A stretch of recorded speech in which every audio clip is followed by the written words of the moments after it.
नमस्कार दोस्तों, मैं सौरभ अग्निहोत्री। स्वागत है आप सभी का। आज हम बात करेंगे एमपीपीएससी मेंस का जो फोर्थ पेपर होता है एथिक्स या नीतिशास्त्र का, उसकी फोर्थ यूनिट में एक टॉपिक है सत्यनिष्ठता। तो क्या है सत्यनिष्ठता, क्यों इसमें सुसंगत एकरूपता की बात की गई है, सत्यनिष्ठता के प्रकार क्या क्या हैं, हमें क्यों इसकी ज़रूरत पड़ी, आज हम इन सब के बारे में चर्चा करेंगे। तो सत्यनिष्ठता क्या है यह देखते हैं और उसका तात्पर्य क्या है। जैसे मान लीजिए 9 बजे 9 घंटे 9 दिन 9 महीने 9 वर्ष या 9वें दशक, ये जो एक ही तरह की बात जो की जा रही है, इसकी क्या आवश्यकता है यह हम देखेंगे।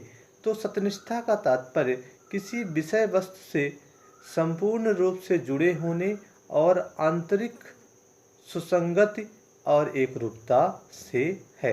क्या कहा कि सत्यनिष्ठा का तात्पर्य किसी विषय वस्तु से संपूर्ण रूप से जुड़े होने और आंतरिक सुसंगति और एकरूपता से है। अर्थात सत्यनिष्ठता संपन्न व्यक्ति का आचरण हर स्थिति में उसके नैतिक सिद्धांतों के अनुरूप होता है। क्या कहा है कि सत्यनिष्ठता संपन्न व्यक्ति का आचरण हर स्थिति में उसके नैतिक सिद्धांतों के अनुरूप होता है। यदि दो सिद्धांतों में टकराव भी होता है तो उसे यह पता होता है कि किस सिद्धांत को वरीयता देनी है। यह सत्यनिष्ठता संपन्न व्यक्ति का आचरण बताता है। महात्मा गांधी ने कहा था कि सच खड़ा होता है चाहे लोगों का समर्थन ना भी हो, यह आत्मनिर्भर है। इन्होंने सत्यनिष्ठा के बारे में ही बात की थी। अब हम देखते हैं सत्यनिष्ठता का प्रकार कौन कौन से हैं। जैसे बौद्धिक सत्यनिष्ठता, वैयक्तिक सत्यनिष्ठता, व्यावसायिक सत्यनिष्ठता, कलात्मक सत्यनिष्ठता, प्रशासनिक सत्यनिष्ठता और ब्रांड सत्यनिष्ठता। हमने कितने प्रकार बताए आपको? बौद्धिक, वैयक्तिक, व्यावसायिक, कलात्मक, प्रशासनिक और ब्रांड सत्यनिष्ठता।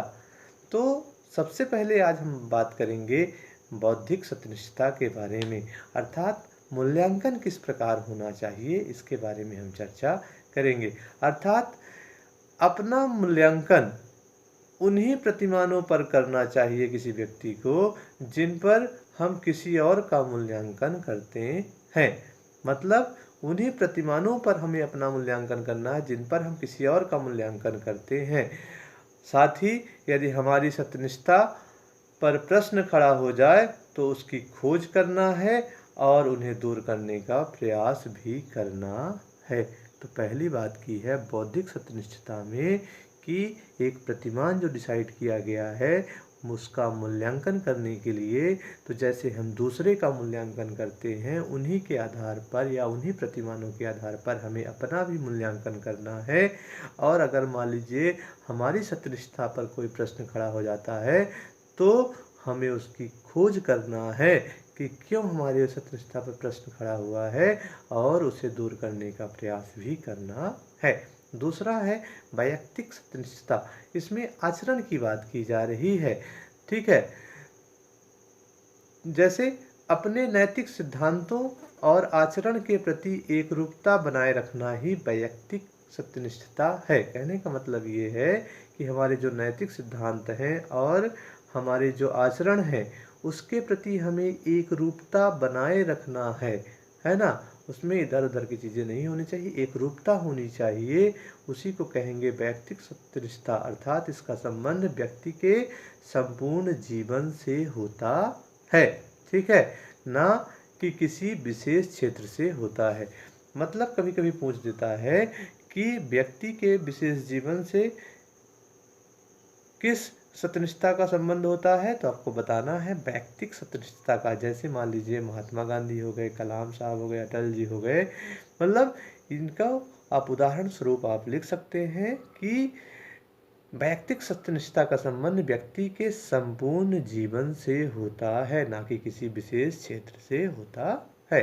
वहीं तीसरा है आपका व्यावसायिक सत्यनिष्ठता। ठीक है, अर्थात इसमें उन नैतिक सिद्धांतों का पालन करना जो आपके व्यवसाय से जुड़े हों। ठीक। और यदि व्यावसायिक और सामाजिक नैतिकता में विरोधाभास है तो ऐसी स्थिति में व्यापक हितों को देखते हुए सामाजिक हित का पालन करना चाहिए। मतलब कहने का ये है कि अगर व्यावसायिक और सामाजिक नैतिकता में कहीं ना कहीं टकराव हो रहा है, विरोधाभास उत्पन्न हो रहा है, तो हमें व्यापक हित को देखते हुए सामाजिक हित का पालन करना चाहिए। ठीक है। चौथा है आपका कलात्मक सत्यनिष्ठता। कलात्मक सत्यनिष्ठता मतलब कलाकार की बात समाज पर गहरा प्रभाव डालती है। ठीक है। कहा गया है कि एक कलाकार जो होता है उसकी बातें समाज पर गहरा प्रभाव डालती है, इसलिए उसकी नैतिक जिम्मेदारी है कि आर्थिक लाभ के लिए झूठ का प्रचार प्रसार ना करे। ठीक है। तो एक कलाकार अपने पैसा कमाने के लिए किसी प्रकार का झूठ का प्रचार प्रसार नहीं करे। वहीं ब्रांड सदृशता की बात की जा रही है, अर्थात किसी ब्रांड को अपनी छवि हमेशा एक रूप बनाए रखना चाहिए, क्योंकि इसी से उसकी सत्यनिष्ठता बनती है। मतलब जैसे मान लीजिए कि कोई एक कपड़े की कंपनी है, उसने अपना एक ब्रांड बना लिया है कि हाँ हम स्पाइकर हैं, हमारा ये ब्रांड है। ठीक है। अब उसके बाद हम कभी गए और ले करके आए, वो मटेरियल ख़राब निकल गया, तो कहीं ना कहीं उसकी सत्यनिष्ठता खराब होगी। तो इसीलिए ये कहा गया है कि किसी ब्रांड को अपनी छवि हमेशा एक रूप बनाए रखना चाहिए, क्योंकि इसी से उसकी सत्यनिष्ठता बनती है। उसके अलावा प्रशासनिक सत्यनिष्ठता, तो प्रशासनिक सत्यनिष्ठता अर्थात प्रशासनिक अधिकारियों से यह उपेक्षा की जाती है कि वे अपने कर्तव्यों को सत्यनिष्ठा के साथ निभाएं तथा समय पर जनता को अच्छी सेवाएं देनी होती है। ठीक है। मतलब कहने का ये है कि प्रशासनिक अधिकारियों को यह उपेक्षा की जाती है, या प्रशासनिक अधिकारियों से यह उपेक्षा की जाती है कि वे अपने कर्तव्यों को सत्यनिष्ठा के साथ निभाएं, क्योंकि लोक सेवक को एक निश्चित समय पर जनता को अच्छी सेवाएं देनी होती हैं। ठीक है। जैसे उदाहरण के रूप में अगर देखें तो हरियाणा कैडर के आईपीएस है अशोक खेमका, इनके बारे में ये कहा जाता है कि 27 साल की इनकी नौकरी में इनके 56 ट्रांसफ़र हो गए। ठीक है। कहीं न कहीं सत्यनिष्ठता के कारण ही इनके साथ ये हुआ। ठीक है। प्रशासन में सत्यनिष्ठा के क्या क्या लाभ हो हमारे लिए ज़रूरी हैं, या फिर प्रशासन में सत्यनिष्ठा के क्या लाभ या महत्व हैं, इनके बारे में भी हम देखते हैं। अक्सर 3 नंबर में क्वेश्चन आ जाए तो आपको लिखना है कि अधीनस्थ अधिकारियों और वरिष्ठ अधिकारियों का विश्वास प्राप्त होता है। ठीक है। उसके अलावा जनता का विश्वास प्राप्त होता है। उसके अलावा प्रशासनिक विसंगतियों, भ्रष्टाचार, भाई भतीजावाद आदि पर नियंत्रण किया जा सकता है। यह सत्यनिष्ठता से आप प्राप्त कर सकते हैं। ठीक है। अब सत्यनिष्ठता के उदाहरण भी आपको जानने जरूरी है, जैसे मतदाताओं, उपभोक्ताओं या नागरिकों के सामने झूठा वादा न करना। दूसरा, सफलता में उतना ही श्रेय लेना जितना वास्तव में योगदान दिया हो। तीसरा, विफलता की स्थिति में आगे बढ़कर जिम्मेदारी को स्वीकार करना। चौथा, व्यक्तिगत लाभ के लिए झूठ बोलना या दूसरों की तारीफ करना इत्यादि से बचना। ठीक। इसके अलावा अपने वादों को निश्चित समय पर पूरा करना, चाहे उसके लिए कितना भी त्याग करना पड़े। और वहीं किसी ऐसे उत्पाद या विज्ञापन का समर्थन ना करना जिससे आप स्वयं संतुष्ट ना हो और ना ही समाज के लिए अच्छा मानते हो। यहाँ पर सत्यनिष्ठता संबंधित कुछ हमने महत्वपूर्ण उदाहरण बताए हैं, जैसे कि झूठ ना बोलना या झूठा वादा न करना। ठीक है। उसके अलावा अगर किसी चीज़ में आप विफल हो गए हैं तो आगे बढ़कर जिम्मेदारी लेना। ठीक है। इसको स्वीकार करना।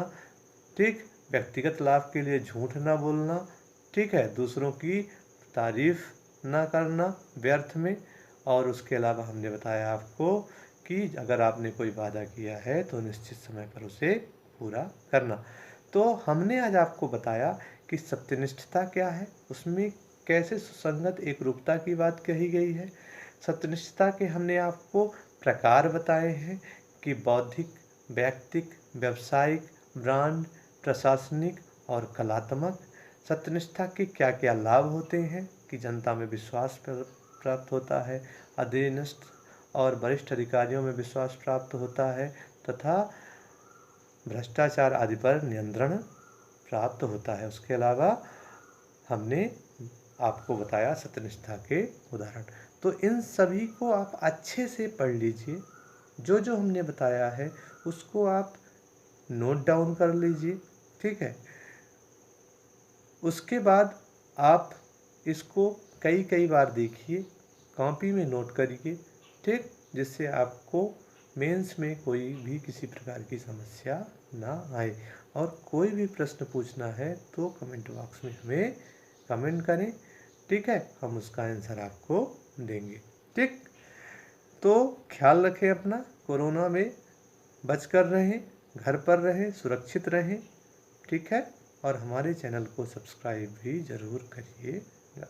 धन्यवाद।